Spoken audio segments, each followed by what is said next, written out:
Om Shanti, Shanti, Shanti. Welcome to Satsang. Happy to see all of you.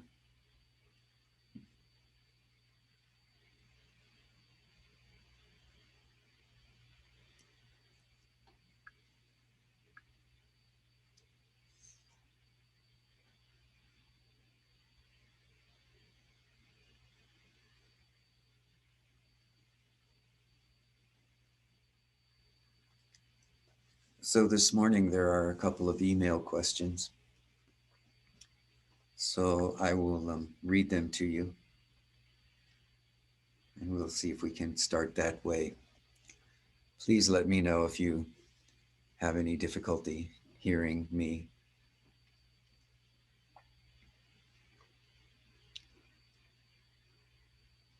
So the first one is, a concentrated one-pointed state of mind is necessary? Question mark. Do we have to practice concentration? Do we need concentration in the self-inquiry? Do we need it for self-realization? This is a number of questions. Is this kind of mind helpful? Could you please share some thoughts about the contradiction that the self-realization is not possible with the mind, but still we have to use our mind at some point? Okay, so this is several questions. So let's just go through them one at a time. The first question is a concentrated one point of mind necessary? The simple answer is yes. And this also relates to some of the secondary questions.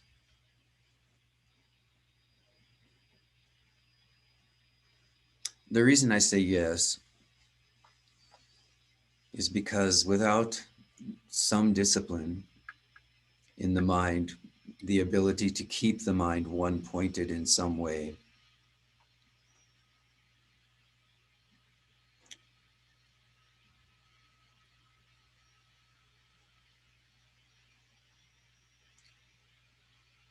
we tend to just let the mind wander, and it wanders into its old habits, into conditioning. It does not naturally wander into peace and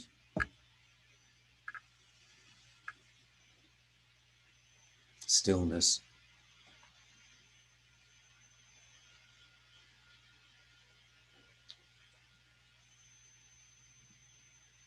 But is concentration necessary for everyone?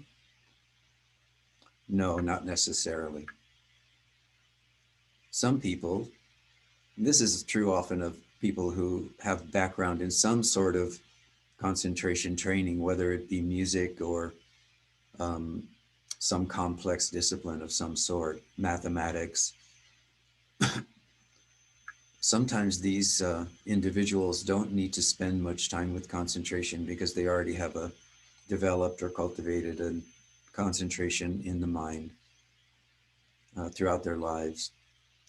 But if you have no experience with focusing on one thing for long periods of time, then the traditional concentration practices are recommended. These practices include breathing, mindfulness of breathing, the question, who am I? And the reason these things are useful is because they focus the mind. Mind has as a primary quality something we call veiling.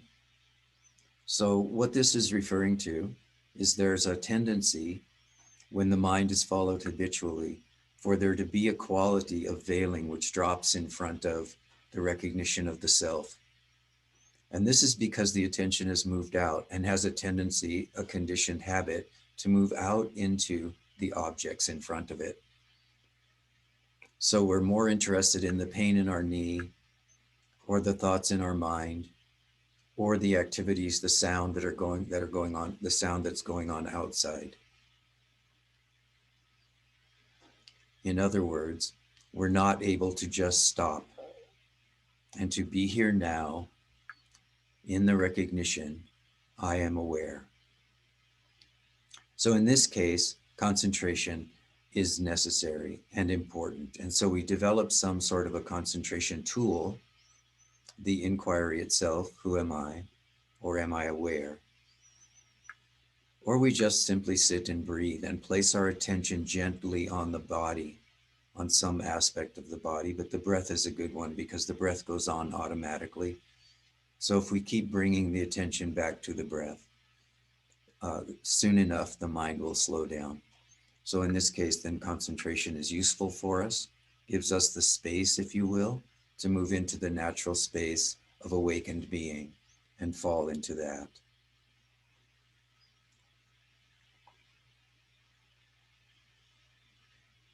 Okay, so that seems to take care of the first few questions.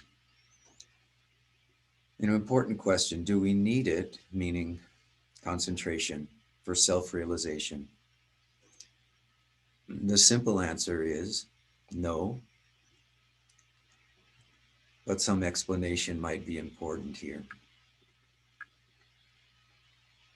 The fact of the matter is, you are already that which is aware.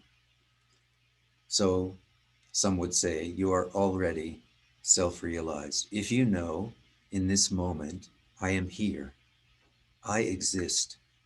This is the recognition, the primary recognition of self-realized understanding in the present moment.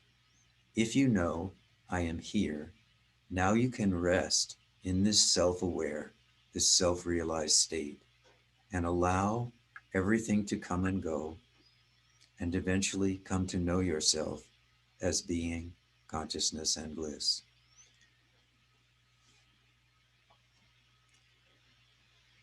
The development of concentration, the use of the inquiry, primarily relates to penetrating this quality of the mind which says, shh, I don't know who I am.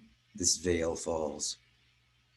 So these practices are around self-doubt and the lack of recognition that you are already here now as that which is aware and awake. So this is the purpose of using these kinds of things. But are they necessary for self-realization? No. You are already that. Whether you realize it, you, personality, whether you realize it or not, you are already that. This is a good thing to remember, especially when you're struggling.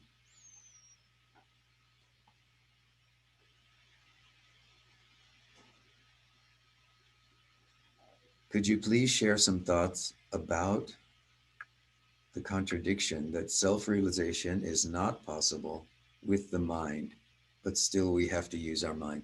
So this, excuse me, this relates to the explanation that I just gave.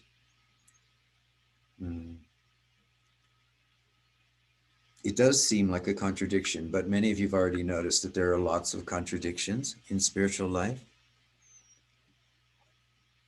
And this is because the contradictions are continually trying to deal with the dual nature of ordinary experience, the tendency to look at things as black and white, as up or down, as good or bad. This duality creates for us the necessary practices that we undertake, whether it be mindfulness or breathing or whatever. This tendency to look at one side of the duality, and when we find dissatisfaction or we find unpleasantness in that, to shift to the other side of the duality and try to find some sense of freedom or liberation or happiness in the other side of the duality. And then so we just continually bounce back and forth, whether it's in the mind or in our habits or whatever. We bounce back and forth between one side of the duality to the other, from unpleasant to pleasant, from unpleasant to pleasant. We're trying to resolve this challenge of our own freedom. But of course, all of you know that this is not the way. The way is actually between the two, where we ask the question, what is aware of this? And we pull attention away from the objects, whether they're on one side of the duality or the other, makes no difference. We pull attention away from the object and into the heart by asking the question, who am I? Or what is aware of this? So then she asks, do we have to use our mind? Only when mind is in interference. So if we're not experiencing difficulty, if we are able, through our practice or through our natural way of being, to just be here now as this, that which is aware. If this is our ability at this point, then there's nothing else to do with the mind. To pick up the mind is to pick up the duality again. So if you're able, whether you're sitting on your cushion, relaxing on your couch, walking downtown, making a meal, whatever you're doing, if you're able to just remain as this aware recognition, I am here, I am now, then there's no need to go into any kind of training program or any kind of um, engagement with the mind. From this position of I am here, I am aware, I am now, then activity just can come and go in that space. Thought can come and go in that space. Experiences can come and go in that space. But the spaciousness of being isn't disturbed. So this is the point, if you will, of practices, is only to get us to the point where we are able to simply rest as being, consciousness and bliss, and be present with whatever is here in its natural state, and to let go of whatever is here when it naturally wants to go.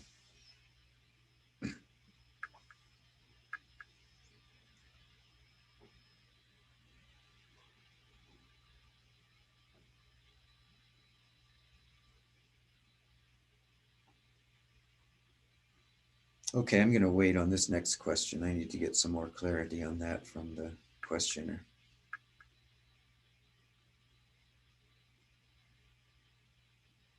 The next question is, anything that we do, no matter how relaxed the body-mind, there's always an effort.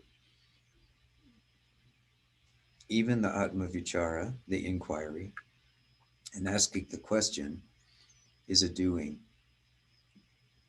What is the right attitude to doing anything?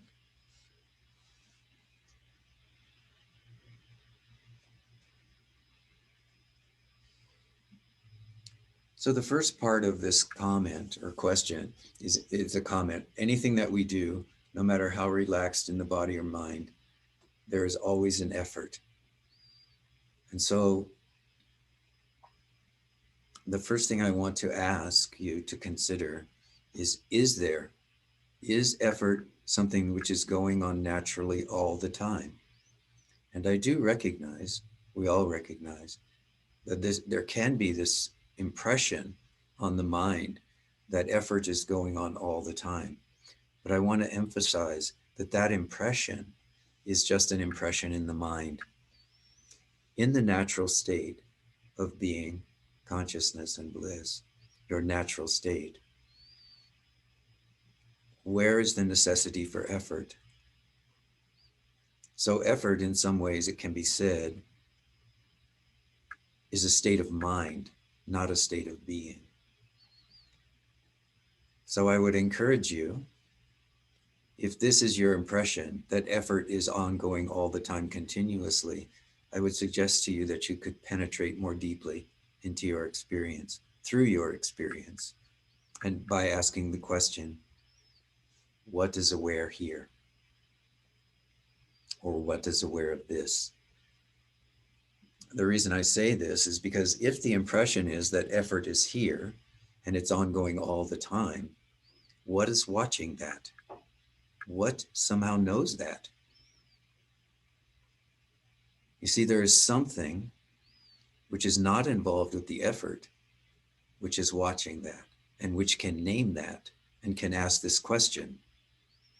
So this tends to indicate to us that effort is something which is outside, in a way, of the way of speaking, which is outside being, consciousness, and bliss, which is often defined as stillness, as silence. The implication of these kinds of terms being used to describe the absolute is that there is nothing needed. No effort is required to know who you are, to be your natural self.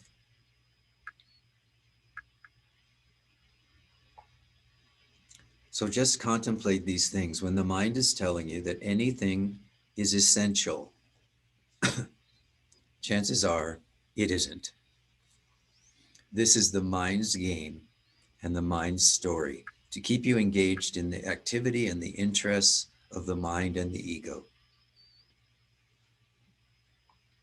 And this is just a conditioning. This is not something the mind is doing maliciously. I want to make that clear. The mind is not your enemy. It just simply doesn't matter. If you don't give it any meaning, if you don't make it important, if you don't make what the mind wants important, then you can come to the recognition of yourself as being, consciousness, and bliss, the absolute self.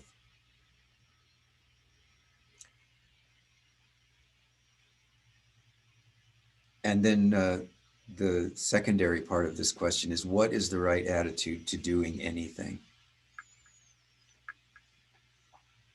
The right attitude to doing anything is to not take it personally, to allow the body, mind, circumstances to just play themselves out without attachment. This mind state of non-attachment is also this recognition that I am that which is aware. If I remain as awareness in this moment, then anything can come and go. We can be having this conversation, but who is having this conversation? This is a conversation which is happening in the self. The self is talking to the self. If you don't move beyond this, then this is the proper attitude. Everything is coming and going.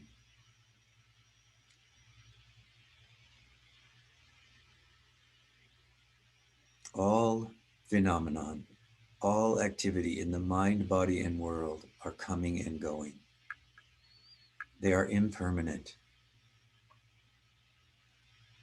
What remains, what is permanent or real, if you will, with a capital R, real, is that which is aware of all of this coming and going, all the while refraining from taking it personally, allowing life to move as it wishes, as it wants to. Sometimes pleasant, sometimes unpleasant, but always free of personal and personality. This is the attitude of being, consciousness, and bliss.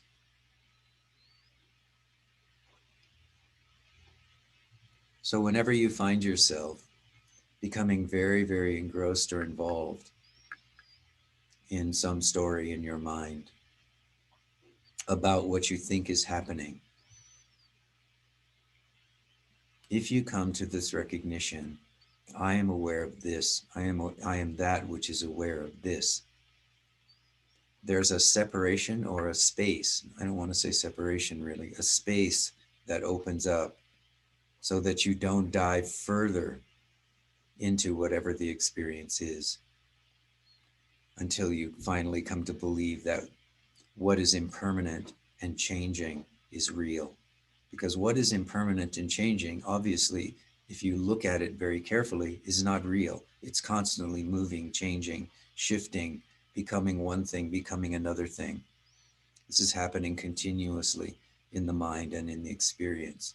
So if you're free, or if you free yourself from this belief that what you are seeing, thinking, feeling, and doing is real, and come to recognize that the real is that which is aware of all of this activity, all this coming and going, then you have achieved some sense of stability and some recognition that you are the self, not the passing phenomenon.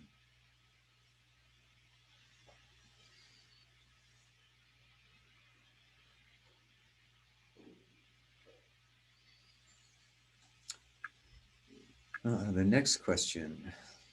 My experience is that grabbing the I thought is just impossible. It's totally hopeless. In deep meditation, sometimes it's so thin and easily slipping away. And then when it is strong, it is stronger than anything. So it is not an easy process. So the first thing I want to say is, yes, certain amount of this is true from the perspective of the person or the personality. So I want to acknowledge that that is true to a certain degree, and then explain to you how to penetrate this. At the end, the statement is, this is not an easy process at all. So first, throw this out of the mind. Whatever the mind says is true, if you believe it, becomes true. You all have seen this in your own lives. The more you roll something around in your mind, the more tied up you become about it, the more real it becomes to you at that moment. So thought is very, very powerful. But it's not the thought itself which is powerful. It's the belief that the thought is real that is powerful. This thought, that the thought is real, this belief, is something which is conditioned over a lifetime. Starts from the time we're very young. Parents, school, teachers, all of this, they are telling us during this time that we need to pay attention to our thought. We need to believe our thought is important. And to a degree, this is true. If you want to add 2 plus 2, thought is important. If you want to do advanced mathematics, thought is important. If you want to learn how to play a musical instrument, thought is important. If you want to understand something new in your life, a new concept around Vedanta, around your spiritual life and so on, then the mind is important, useful in these times. But it's also important to recognize that the mind is not the end all of your experience. There's much more to you. But in order to come to this recognition and to realize this for yourself, you have to be able to penetrate through your own thought process. So if your thought process is telling you, this is not easy, I can't do it, and you keep up with that, this is going to become your reality for a very long time. It's going to complicate your recognition that I am the self. I am that which is aware. So, in order to come to this other recognition, it's important to realize that what we think, what we repeat with the mind, what we reinforce as a belief becomes our reality. So, and this is not a choice that the mind makes. I'm going to believe that, I'm not going to believe that. The mind very much likes things easy. So it will take whatever we consistently feed it, and it will work behind the scenes and in the world to make that reality come true. We don't have to use, I don't get this, I don't like this process, I don't understand it. If this becomes our mantra, then the mind works with that and tries to validate what we're giving it, what we're feeding it, the attention we're giving it.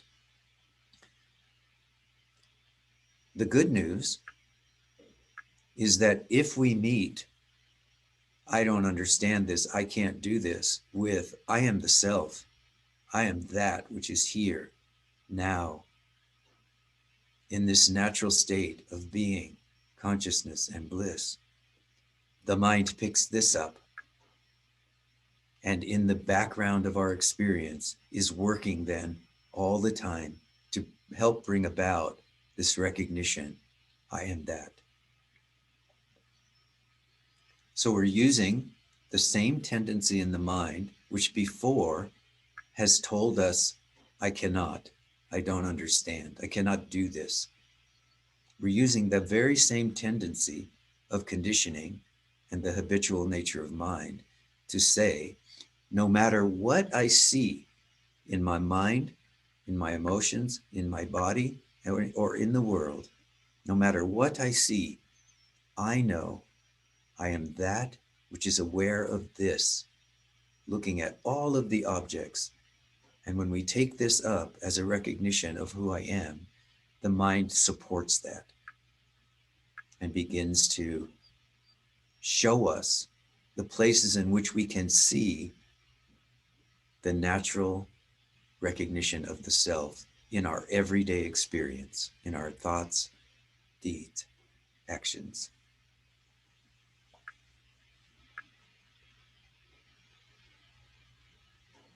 I also want to speak to the first part of this comment, which is my experience is that grabbing the I thought is just impossible. It's totally helpless. Yes. Why is this true? This is true because in the final analysis, there is no I, there is no you, there is no me. And the process,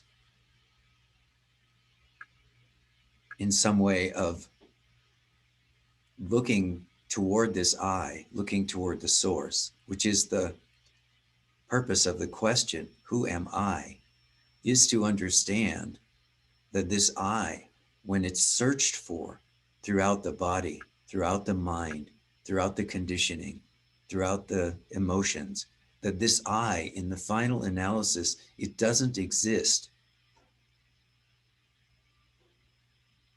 But somehow,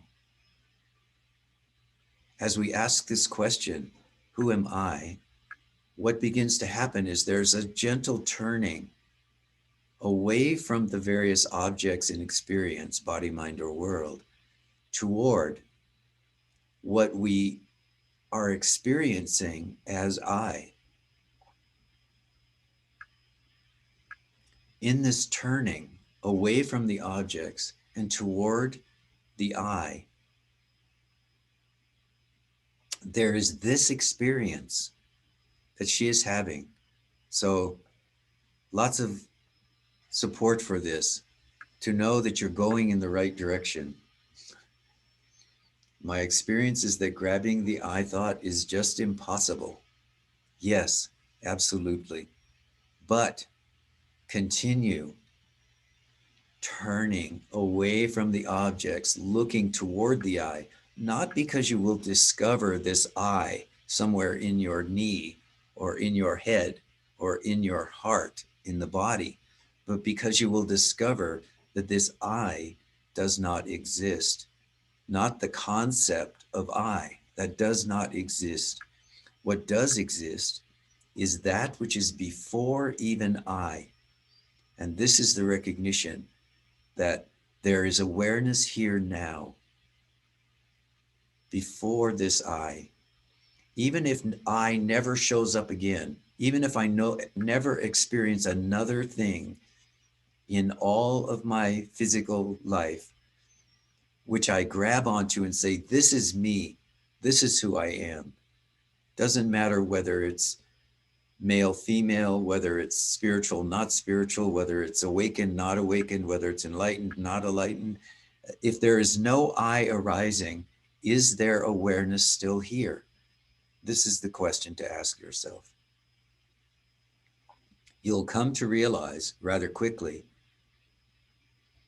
that if you allow the I to dissolve, which is the point that this person is at, actually, I want to say that very clearly.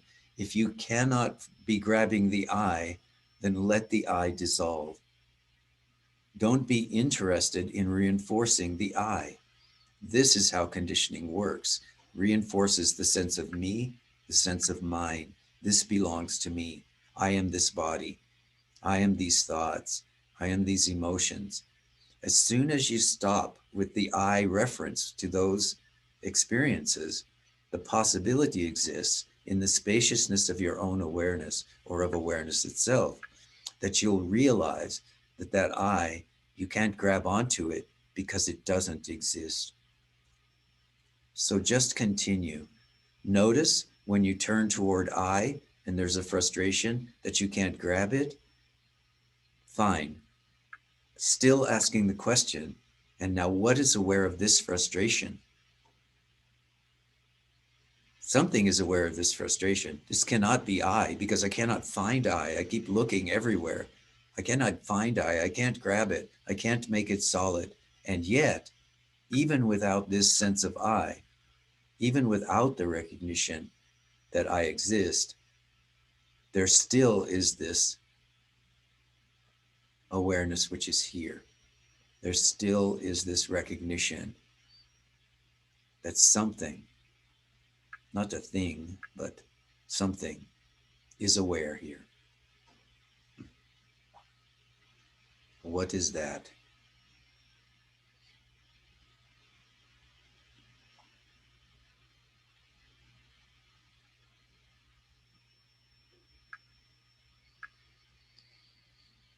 This next question is very interesting. We've talked about this some before, but it always bears talking about it again. Um, and this, it comes as a statement in the beginning. Sometimes it happens after a very deep, beautiful meditation that a big anxiety will come and stay with me for the rest of the day. Then the question is, do you have any idea why, and is there a remedy for that?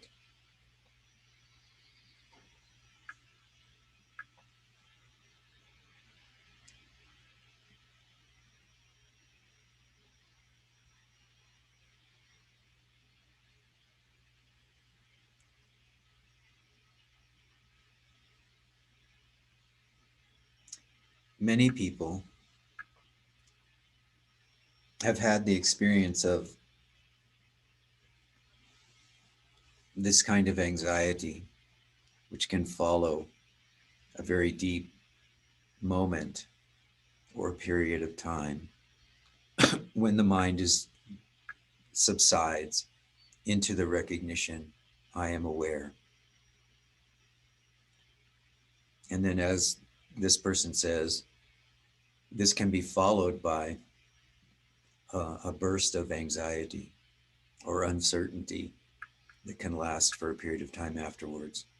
So there's this experience of one can say snapping back and forth from the self into the personality, from the personality into the self, and this movement that goes on back can go on back and forth. It's a very common experience, so no need to worry about this. One useful understanding about this experience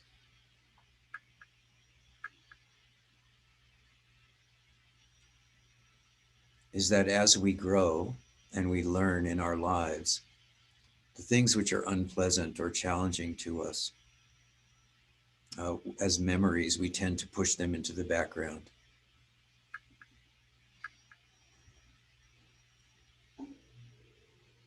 And if something happens at a later period of time that reminds us of that experience, we intuitively know that was then and this is now, so I don't need to really be concerned about that. And we sort of stick a brick in the wall of pushing our anxiety away, the natural anxiety that many people carry around.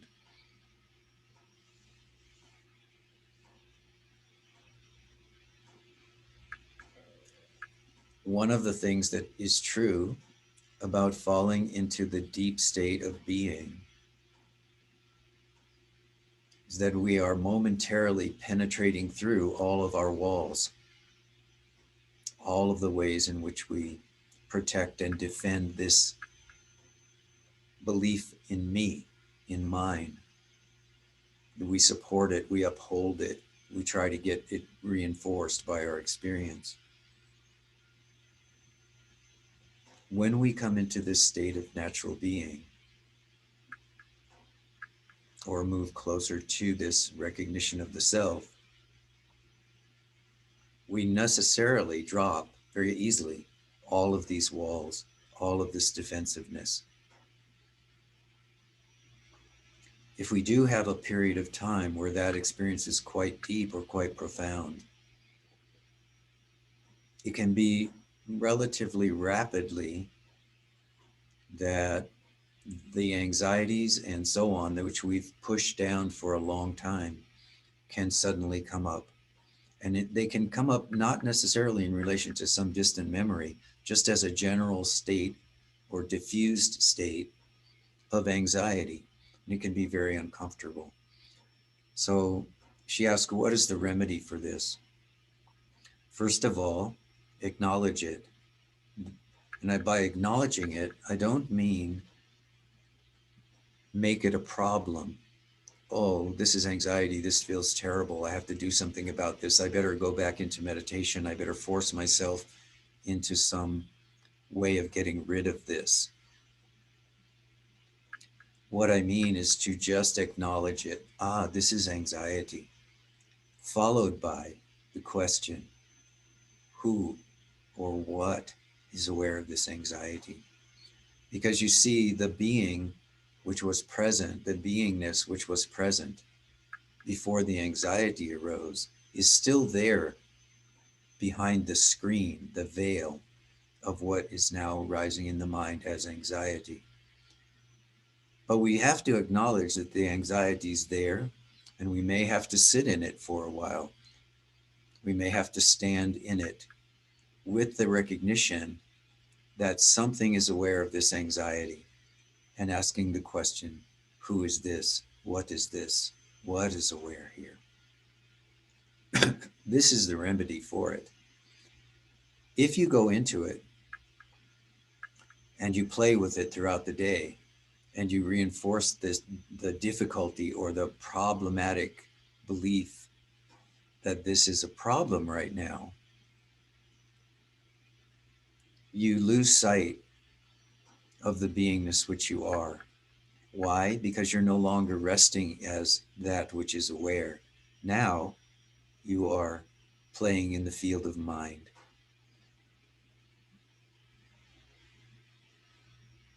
You know, eventually you'll come out of it anyway.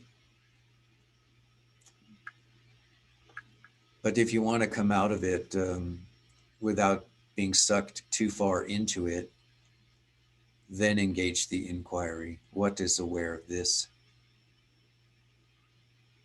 The natural answer to that is I am. I am aware of this. I'm aware of this anxiety. I am standing in it. Then the question can come more easily. And who am I?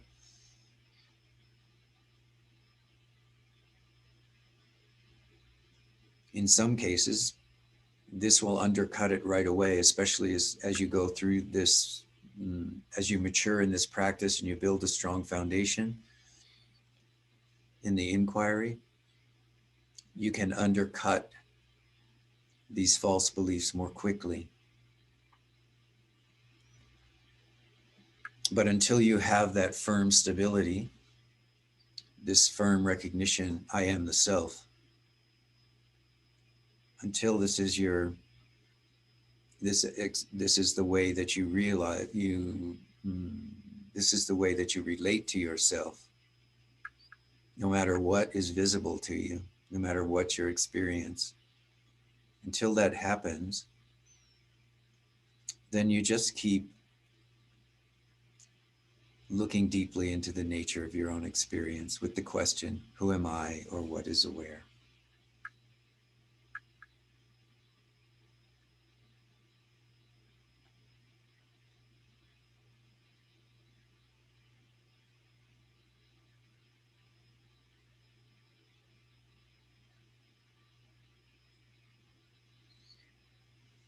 So the last part of this question, she says, if it is my birthright, which it is, to know the truth and to end all suffering, why is this so complicated?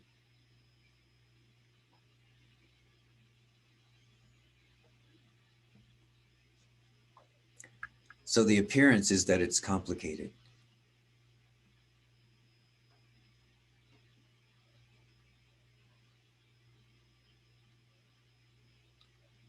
But Sri Ramana was very clear that there was only one question to answer, and that is, who am I?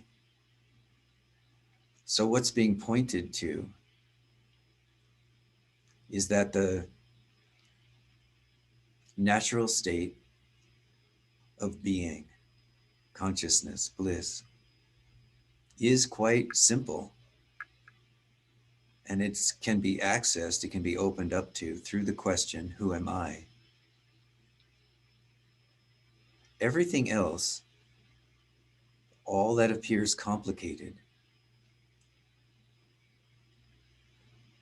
is the product of the mind.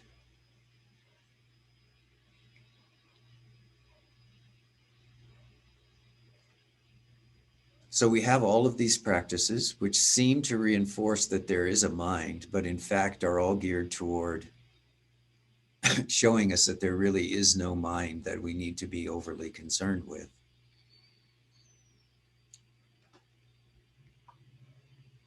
And that the practice, the teaching of inquiry is really to keep coming back to this basic simplicity of asking this question, who am I?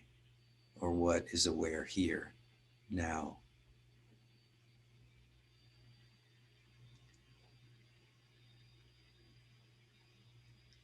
When the mind of any particular person or personality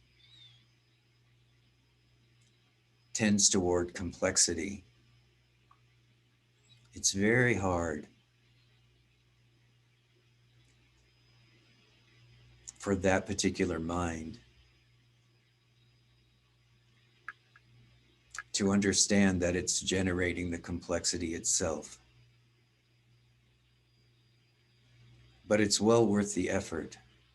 So again, now coming back to her previous question, it's well worth the effort to move through the activity of the mind step by step, piece by piece, as long as we need to return to the simple recognition, I am that which is aware.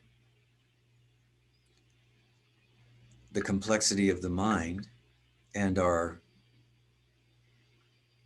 clinging to the beliefs that it holds about who I am is what determines whether we move directly into the recognition, I am aware, as I am that which is aware, and remain there, or whether we have to do this dance of back and forth and back and forth and back and forth. The back and forth is being brought on in some way by the complexity of mind, which wants to grab onto some experience. Here I am okay, here I am not okay, and wants to make a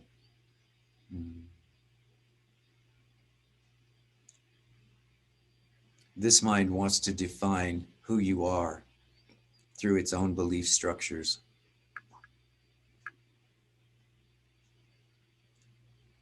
The inquiry is only to remind us, you are not the body. You are not the mind. You are that which is aware.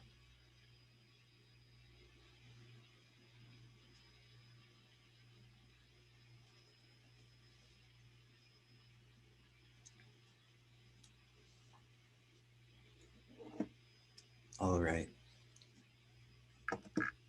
Does anyone have anything?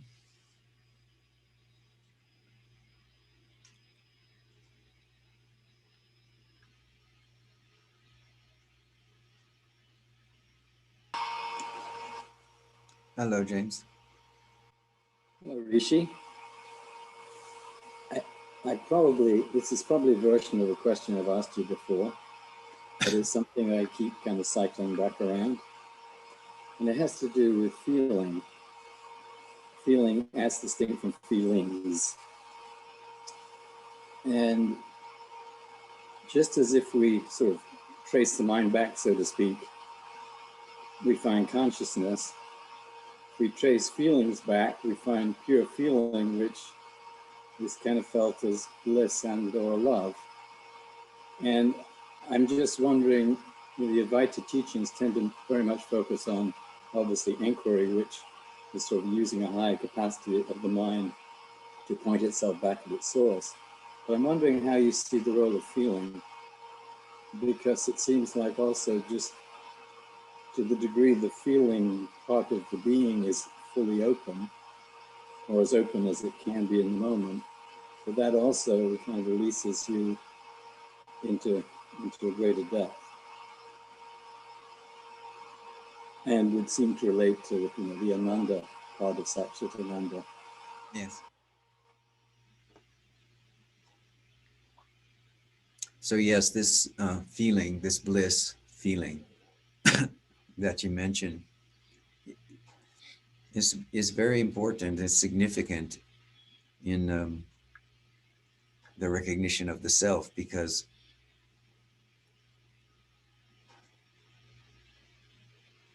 as you said, when there is this recognition of the self, which is just open, aware, and free,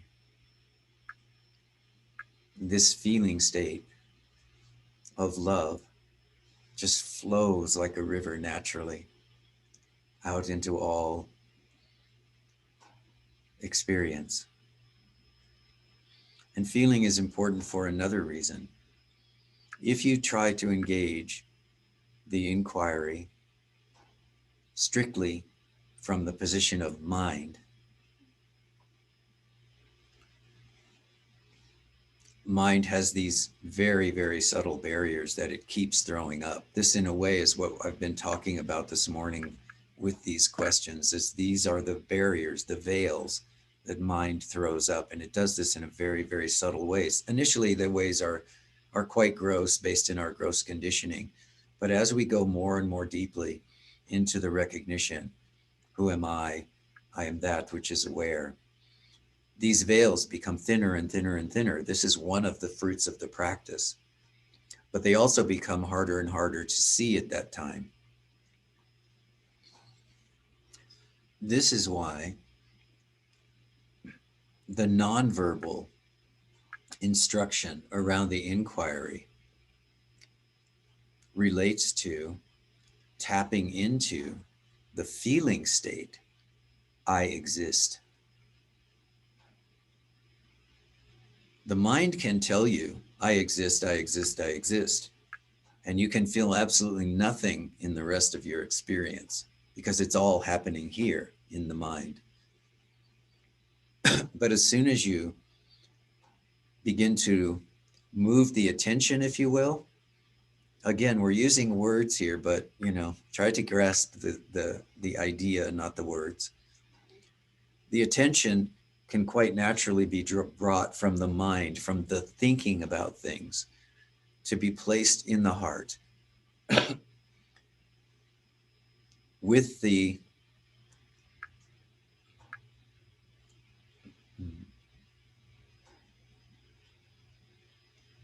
recognition, I exist here, now.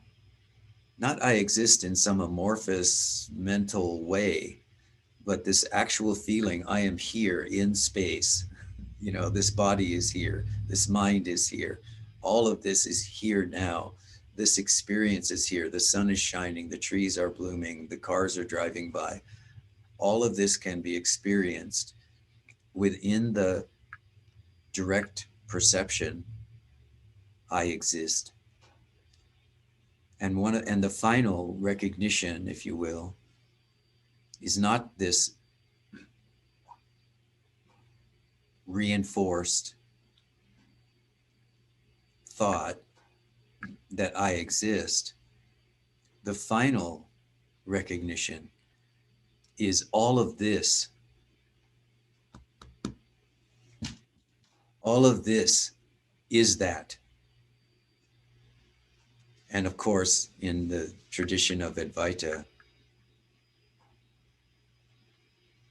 that is often, and this is true in Christianity and in Buddhism and Islam, that is being referred to is also often referred to and experienced directly as love. So, in the final analysis, when we talk about supreme being and we talk about God and we talk about all of the different ways that the spiritual traditions talk about what realization is, what we're really talking about is the love that pours forth in the realized being for all of creation.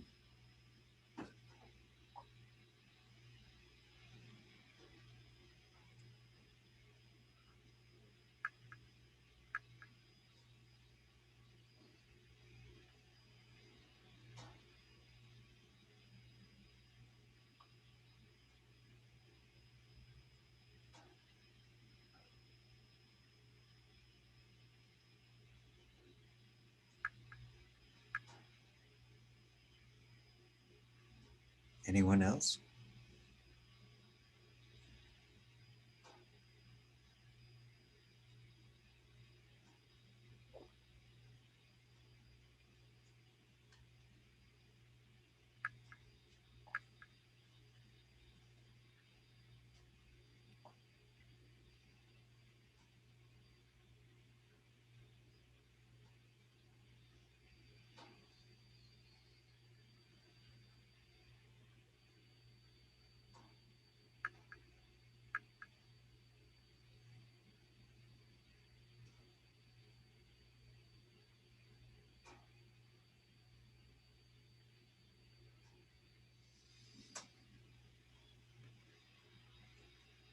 Om Trayambakam Yajamahe Sugandhim Pushtivardhanam Urvarukamiva Vandinan Mrityor Mukshiyamamritawa Swa Bhuva Bhu Om Sat Jung Hum Om.